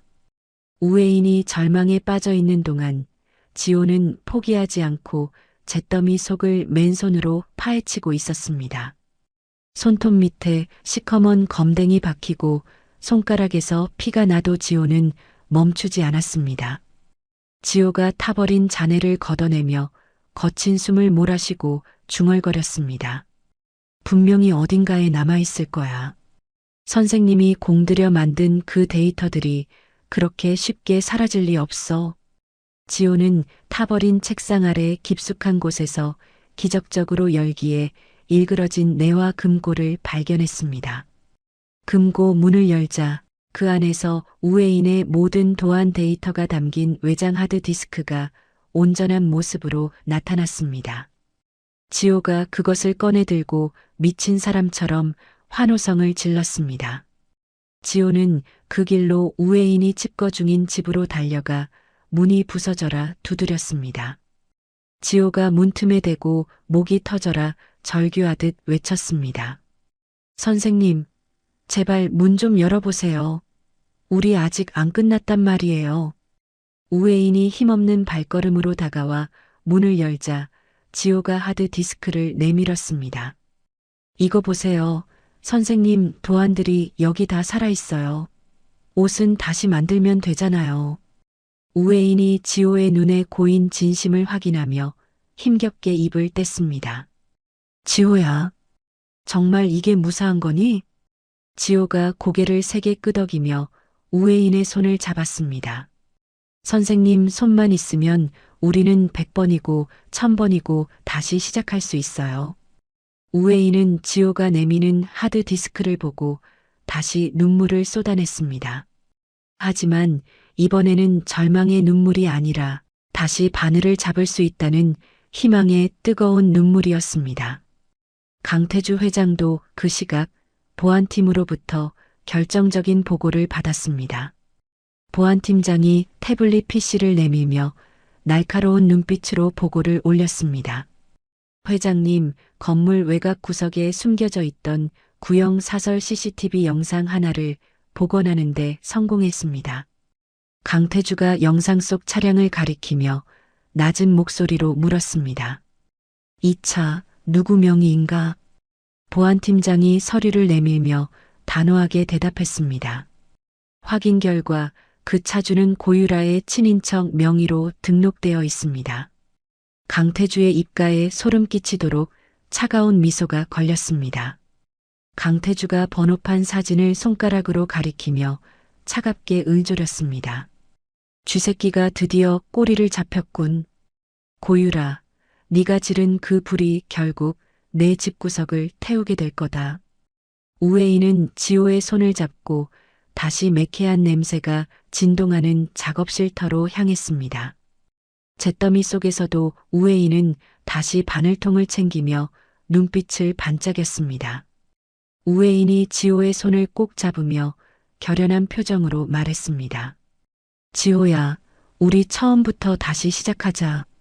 지호가 밝은 미소로 화답하며 대답했습니다. 네, 선생님. 제가 원단부터 다시 구해올게요. 우회인이 타버린 마네킹을 세우며 힘주어 덧붙였습니다. 불에 타지 않는 진심이 무엇인지, 장인의 혼이 깃든 옷이 어떤 것인지 저들에게 똑똑히 보여주자. 나 이제 더 이상 울지 않을 거야. 우회인의 선언과 함께 지호는 다시 원단을 준비하기 시작했습니다.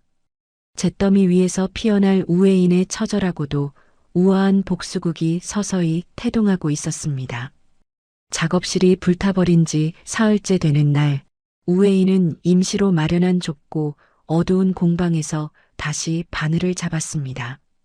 코끝을 찌르는 매캐한 탄내가 여전히 옷깃에 남아 숨을 쉴 때마다 가슴을 아리게 했지만 우회인의 눈빛은 그 어느 때보다 날카롭게 빛나고 있습니다.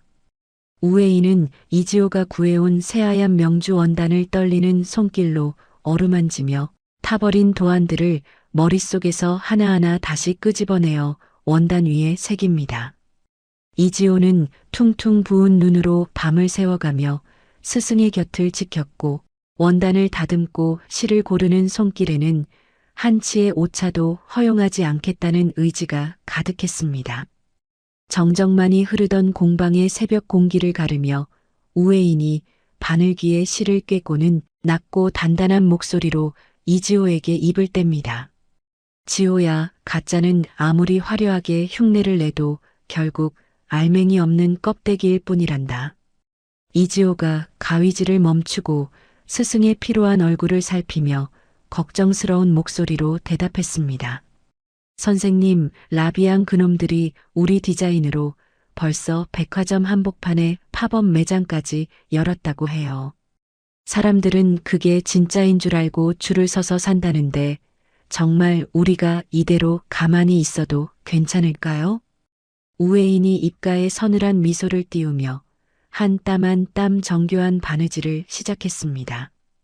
그들이 훔쳐간 건 눈에 보이는 겉모양이지 내 손끝이 기억하는 숨겨진 기술까지 가져가지는 못했어.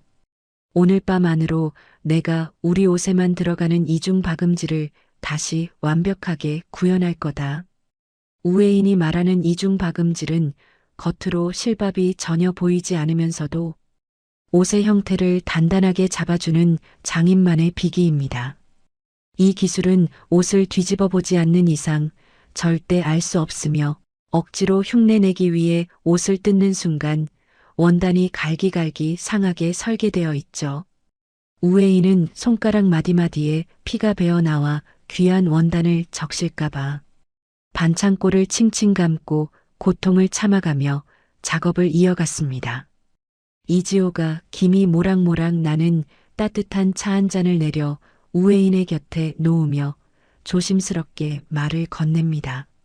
선생님, 손이 저렇게 다 망가졌는데 조금만 쉬었다가 하세요. 회장님 오셔서 보시면 정말 가슴 아파하실 거예요. 우회인이 차에는 눈길도 주지 않은 채 바늘을 기계처럼 정교하게 움직이며 대답했습니다. 내 몸이 조금 아픈 것보다 내 자식 같은 옷들이 세상에서 도둑놈 취급받는 게 100배는 더 아픈 법이야. 내가 눈을 뜨고 살아있는 한 우리 다나의 옷이 가짜로 불리는 일은 절대 없을 거다. 한편 강태주 회장은 로열그룹 본사 집무실에서 보안팀의 보고를 받으며 터져나오려는 분노를 간신히 사귀고 있었습니다. 강태주의 넓은 책상 위에는 라비앙의 카피 제품 사진과 우회인의 진품 디자인 비교표가 어지럽게 널려 있어 상황의 긴박함을 보여줍니다. 보안팀장이 태블릿 화면을 내밀며 방화범의 이동 경로와 실시간 통화 기록이 담긴 복잡한 지도를 강태주에게 보여줍니다. 강태주가 미간을 짓누르며 곁에 선 비서실장에게 얼음장처럼 차가운 목소리로 물었습니다. 고유라가 그 방화범이랑 마지막으로 은밀하게 연락한 장소가 어디라고 했지? 비서실장이 신속하게 서류를 넘기며 단호하고 빠른 어조로 대답했습니다.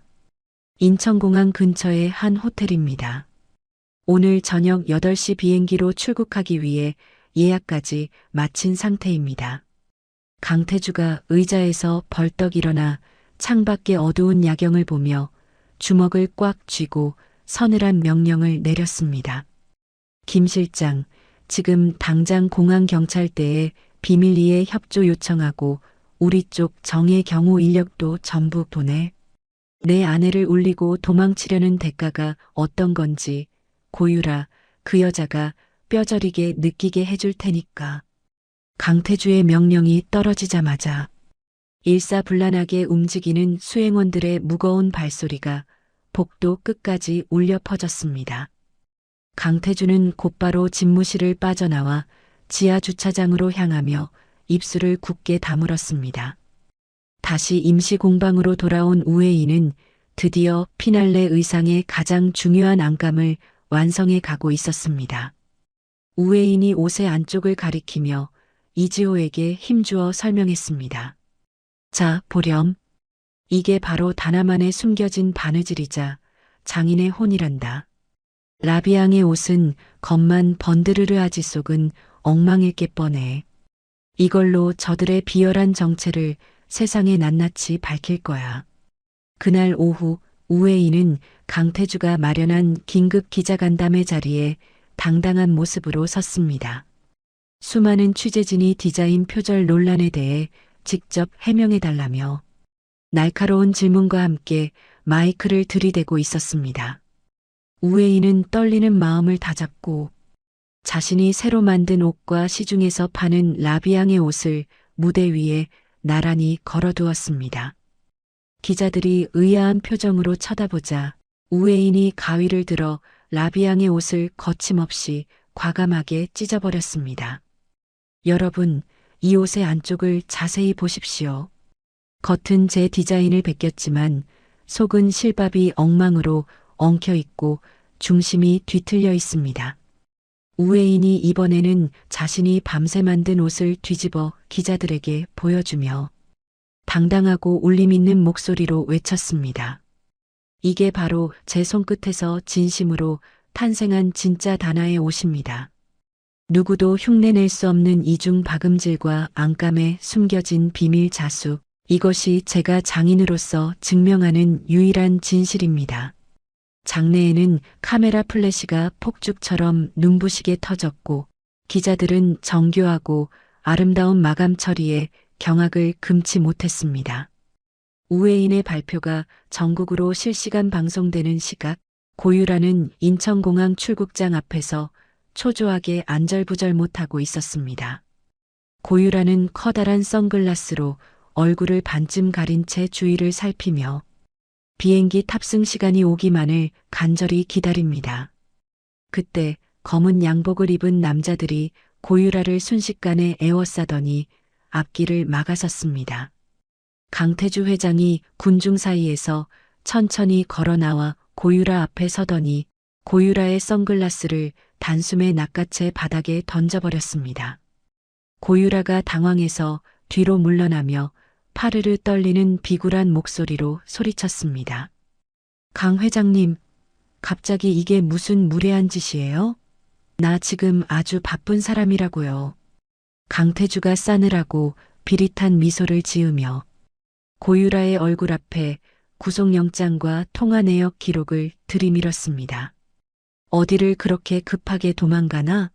방화교사의 산업 스파이 혐의까지 내 죄명이 아주 화려하더군.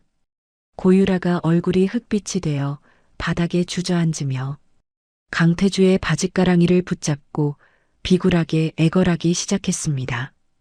회장님, 제가 정말 잘못했어요.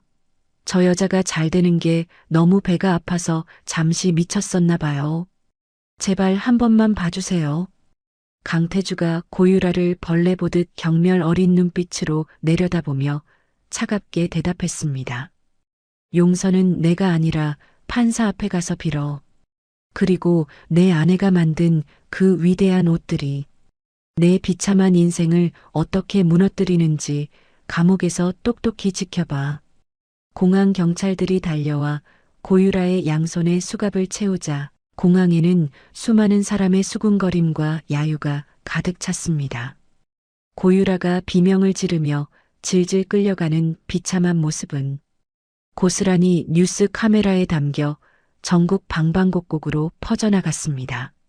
라비앙의 대표 역시 고유라와의 공모 사실이 낱낱이 밝혀지며 긴급 체포되었고 전국 매장은 즉시 폐쇄 조치되었습니다.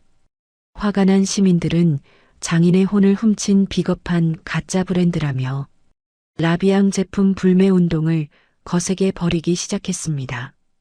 어느덧 해가 지고 은은한 달빛이 내려앉은 깊은 밤, 강태주는 우웨인의 임시 공방을 다시 찾았습니다. 우웨인은 모든 일이 끝났다는 안도감에 바늘을 내려놓고 낡은 의자에 기대어 잠시 쉬고 있었습니다. 강태주가 아내의 거칠어진 손을 자기 뺨에 부드럽게 대며 눈시울을 붉혔습니다. 혜인아, 정말 고생 많았어. 이제 그 누구도 감히 당신을 모함하거나 무시하지 못해. 내가 약속했잖아. 우회인이 남편의 따뜻하고 든든한 체온을 느끼며 희미하게 행복한 미소를 지었습니다. 태주 씨, 정말 고마워. 내 손끝에 진실이 있다는 걸 당신이 끝까지 믿어준 덕분에 제가 다시 일어설 수 있었어. 이지호가 공방문을 벌컥 열고 들어와 활짝 웃으며 큰 소리로 기쁜 소식을 외쳤습니다.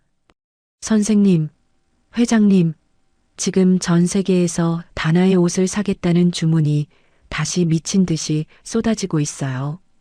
방금 앙리 선생님께서도 이번 역경을 실력으로 이겨낸 선생님이 이 시대의 진정한 영웅이라고 찬사를 보내셨대요. 세 사람은 잿더미 위에서 다시 기적처럼 피어난 다나의 성공을 확인하며 서로의 손을 꼭 맞잡았습니다. 타버린 원단 더미 속에서 찾아낸 단 한 개의 작은 바늘이 결국 거대한 악의 무리를 완벽하게 무너뜨린 것입니다. 우회인의 명예는 그 어느 때보다 찬란하고 고결하게 회복되었고 다시 일어선 장인의 뒤로 새로운 희망의 새벽이 밝고 환하게 서서히 밝아오고 있었습니다. 공방 창문 너머로 비치는 아침 햇살은 이제 더 이상 매캐한 연기가 아닌 장인의 열정과 승리를 축복하는 찬란한 금빛으로 넘실거리고 있었습니다. 시련의 계절이 지나고 어느덧 3년이라는 시간이 흘러 파리 샹젤리제 거리에는 동양의 신비로운 곡선을 담은 매장이 들어섰습니다. 브랜드 다나의 로고가 파리의 유서 깊은 건물 정면에 당당하게 걸리고 전 세계 패션 리더들이 그 문을 열기 위해 줄을 섰죠. 우웨이는 이제 51살의 나이가 되었지만 여전히 맑은 피부와 기품 있는 미소를 간직한 채 매장 중앙에 서 있습니다. 우웨인이 직접 수놓은 비단 자수 드레스는 한 벌에 수억 원을 호가하며 유럽 귀족들이 가장 소유하고 싶어하는 예술품이 되었습니다. 화려한 파티가 열리는 매장 안에서 61살이 된 거장 앙리 드샹이 샴페인 잔을 들고 우웨인에게 다가옵니다. 앙리가 경이로운 눈빛으로 우웨인의 손을 바라보며 감격에 젖은 목소리로 찬사를 보냅니다. 선생님, 당신의 손끝에서 태어난 이 옷들은 이제 단순한 의복이 아니라 인류가 보존해야 할 영혼의 조각입니다. 우웨인이 수줍게 웃으며 앙리에게 정중하게 고개를 숙여 감사의 마음을 표했습니다. 과찬이세요, 앙리 선생님. 저는 그저 비단 위에 제 진심을 조금 얹었을 뿐인걸요. 앙리가 고개를 가로저으며 주변 사람들에게 들으라는 듯 큰 소리로 다시 외쳤습니다. 아니요, 이것은 기적입니다. 화마조차 태우지 못한 장인의 혼이 전 세계를 감동시키고 있는 것입니다. 그 옆에서는 이제 31살의 청년이 된 이지호가 훌쩍 커버린 키만큼이나 성숙해진 모습으로 취재진에게 둘러싸여 있습니다. 이지호는 다나의 수석 디자이너로서 자신의 이름을 딴 세컨드 라인을 성공시키며 패션계의 무서운 신예로 떠올랐죠. 이지호가 인터뷰 도중 멀리서 미소 짓는 우회인을 발견하고는 마이크를 고쳐 잡으며 목소리에 힘을 주어 말했습니다. 제가 가진 감각은 모두 길거리에서 주운 쓰레기 같았습니다. 하지만 우회인 선생님께서 제 손에 바늘을 쥐어주셨고 진정한 아름다움이 무엇인지 가르쳐 주셨습니다. 이지호가 무대 위로 올라와 우회인을 향해 고개를 깊게 숙이자 파티장에는 우레와 같은 박수 소리가 터져 나왔습니다. 우웨이는 제자의 성장이 그 무엇보다 기쁜 듯 눈시울을 붉히며 이지호의 어깨를 토닥여 주었습니다. 같은 시각 서울의 교도소 정문 앞에서는 낡은 가방 하나를 든 초라한 행색의 여자가 조심스럽게 발걸음을 내딛고 있습니다. 3년의 수감 생활 끝에 만기 출소한 51살의 고유라는 예전에 화려했던 모습은 온데간데 없이 늙고 쇠약해진 모습입니다. 고유라가 떨리는 손으로 남편에게 전화를 걸어보지만 수화기 너머에서는 번호가 바뀌었다는 차가운 기계음만 들려올 뿐입니다. 고유라의 남편은 그녀가 구속된 지 반년 만에 이혼 소송을 제기했고 모든 재산을 가로챈 뒤 다른 젊은 여자와 재혼해 자취를 감췄죠. 고유라는 갈 곳 없는 신세가 되어 비를 피할 처마를 찾다가 편의점 가판대에 놓인 잡지 표지 속 우회인의 얼굴을 발견합니다. 잡지 속의 우회인은 전 세계에서 가장 영향력 있는 여성으로 뽑혀 눈부시게 빛나는 보석보다 더 찬란한 미소를 짓고 있었습니다. 고유라는 자신의 비참한 몰골과 대비되는 우회인의 모습에 절규하며 잡지를 바닥에 내팽개치고 짐승처럼 울부짖었습니다. 말도 안 돼. 왜 나만 이렇게 비참해야 해? 우회인 저녀는 원래 세탁소 딸이었다고. 고유라는 길거리를 지나가는 사람들의 시선을 느끼며 황급히 낡은 점퍼 소매로 얼굴을 가린 채 어둠 속으로 도망치듯 사라졌습니다. 하지만 고유라를 기다리는 것은 화려한 파티가 아니라 당장 내일의 끼니를 걱정해야 하는 냉혹한 현실의 밑바닥이었습니다. 몇 달 뒤 로열백화점 지하 2층의 공용 화장실 입구에서는 한 여자가 고무장갑을 낀 채 바닥을 닦고 있습니다. 헝클어진 머리를 질질 묶고 청소 유니폼을 입은 채 허리를 숙이고 있는 여자는 다름 아닌 고유라였습니다. 고유라는 생계를 위해 과거 자신이 BVIP 대접을 받으며 활보하던 이 백화점의 가장 낮은 곳의 청소부로 취직하게 된 것입니다. 고유라가 독한 락스 냄새에 쿨럭이며 변기칸을 닦고 있을 때 화장실 밖에서 우아한 구두 굽소리와 함께 경호원들의 묵직한 발소리가 들려옵니다. 고유라는 본능적으로 몸을 움츠리며 문틈 사이로 바깥을 살피다가 심장이 멎을 것 같은 충격을 받았습니다. 수십 명의 수행원에 둘러싸인 우회인이 강태주 회장의 팔짱을 낀 채 기품 있게 라운지를 향해 걸어오고 있었기 때문입니다. 강태주는 56살의 중후한 매력을 뽐내며 아내의 발걸음에 맞춰 천천히 보폭을 조절하는 다정한 남편의 모습입니다. 강태주가 아내의 귀에 대고 부드럽게 속삭이며 웃음을 터뜨리자 우회인도 행복한 듯 남편의 어깨에 살짝 기댑니다. 고유라는 대걸레를 꽉 쥐고 부들부들 떨며 자신이 무시했던 그 촌년이 도달한 구름 위의 삶을 넋을 잃고 바라보았습니다.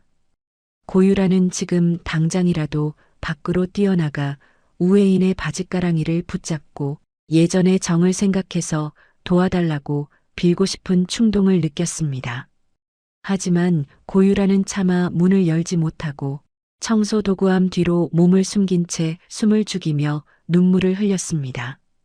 자신이 저질렀던 악행들이 주마등처럼 스쳐 지나가며 이제야 비로소 자신이 얼마나 어리석었는지 뼈저리게 깨달았기 때문입니다. 우회인은 라운지로 향하던 중 잠시 발걸음을 멈추고 고유라가 숨어있는 화장실 쪽을 가만히 응시합니다. 강태주가 의아한 듯 아내를 바라보며 다정하게 이유를 묻습니다. 혜인아, 왜 그래? 어디 불편한 곳이라도 있어? 우회인은 잠시 침묵을 지키다가 이내 평온한 미소를 지으며 고개를 가로저었습니다. 우회인은 화장실 안에서 느껴지는 비참한 기운을 이미 감지한 듯 했지만 끝내 아는 체 하지 않고 다시 발을 뗐습니다. 아니에요, 당신. 그냥 옛날 생각이 잠시 나서요. 우리가 참 먼 길을 돌아왔네요. 우회인은 용서가 아닌 무관심이야말로 진정한 복수라는 것을 알기에 고유라의 이름을 영원히 기억에서 지워버리기로 한 것입니다. 강태주가 아내의 손을 더욱 꽉 쥐어주며 든든한 목소리로 아내의 마음을 위로했습니다. 그동안 고생 많았어. 이제부터는 당신의 시간이야. 그 누구도 당신의 평화를 방해하지 못하게 내가 지켜줄게. 두 부부의 뒷모습이 라운지의 황금빛 조명 속으로 서서히 사라지고 고유라는 그제야 바닥에 주저앉아 통곡했습니다. 모든 행사가 끝난 늦은 밤, 우회인은 강태주와 함께 어린 시절 추억이 깃든 낡은 전통시장 골목을 찾았습니다. 현대적인 고층 빌딩 숲 사이에 여전히 남아있는 작은 세탁소와 공방들이 정겨운 불빛을 내뿜고 있습니다. 우회인은 강태주의 어깨에 머리를 기대고 밤하늘에 떠있는 밝은 보름달을 보며 깊은 한숨을 내쉬었습니다. 태주 씨, 나는 가끔 무서워요. 이 모든 성공이 한순간의 꿈처럼 사라질까 봐요. 강태주가 아내의 허리를 감싸 안으며 밤 공기보다 더 따뜻한 목소리로 대답했습니다. 혜인아, 이건 꿈이 아니야. 당신이 바늘기에 실을 꿰며 보냈던 그 수만 번의 시간이 만들어낸 진실이야. 우회인은 가방에서 작고 낡은 바늘 하나를 꺼내 달빛에 비추어 보았습니다. 그 바늘은 화재 속에서도 살아남았고 고유라의 음모 속에서도 꺾이지 않았던 우회인의 영혼과도 같은 물건입니다. 우회인이 바늘을 손에 꼭 쥐며 나직하지만 울림 있는 목소리로 세상 모든 장인에게 전하듯 을조렸습니다. 진정한 명품은 가격표에 있는 게 아니었어요. 그것을 만드는 사람의 손길과 시련 속에서도 지켜낸 그 사람의 품격에 있었던 거죠. 강태주가 아내의 이마에 부드럽게 입을 맞추며 두 사람의 그림자가 골목길에 길게 늘어집니다. 세탁소집 딸에서 세계적인 거장으로 시련을 딛고 일어선 장인의 우아하고도 위대한 여정이 이제 새로운 장을 열고 있었습니다. 우회인과 강태주 두 사람은 서로의 손을 맞잡은 채 보름달을 향해 천천히 걸어갔습니다. 골목 안쪽에서는 누군가 늦은 밤까지 미싱을 돌리는 소리가 리드미컬하게 들려오며 새로운 희망을 노래하고 있었습니다. 가장 낮은 곳에서 시작해 가장 높은 곳에 닿은 우회인의 삶은 이제 수많은 사람에게 영감이 되어 찬란하게 빛나고 있었습니다. 잿더미 속에서도 결코 타지 않았던 장인의 자부심이 깊어가는 밤을 따뜻하게 비추며 긴 이야기에 막을 내립니다. 우회인의 입가에 걸린 평온한 미소는 이제 그 어떤 풍파에도 흔들리지 않을 만큼 단단하고 아름다웠습니다. 세상의 모든 조롱과 무시를 이겨낸 진정한 승자는 오직 자신의 진심을 믿고 묵묵히 길을 걸어온 우회인 바로 그녀였습니다. 겉모습만 보고 사람을 판단했던 동창들의 최후를 보니 참 많은 생각이 드는 이야기였습니다. 진정한 명품은 화려한 브랜드가 아니라 시련 속에서도 묵묵히 자신의 길을 걷는 사람의 품격에서 완성된다는 사실을 다시금 깨닫게 됩니다. 혹시 지금 힘든 시간을 보내고 계신 분이 있다면 혜인 씨처럼 여러분 안에 숨겨진 고귀한 가치를 믿고 끝까지 힘내셨으면 좋겠습니다. 남을 깎아내려 얻은 행복은 결국 모래성처럼 허무하게 무너진다는 사실도 우리 모두 잊지 말아야겠지요. 오늘 이야기가 여러분의 가슴속에 따뜻한 위로와 통쾌한 울림이 되었기를 진심으로 바랍니다. 이야기를 끝까지 들어주신 분이 계시다면 잘 들었다고 댓글 하나만 남겨주세요. 지금까지 똑순이 사랑방이었습니다. 감사합니다.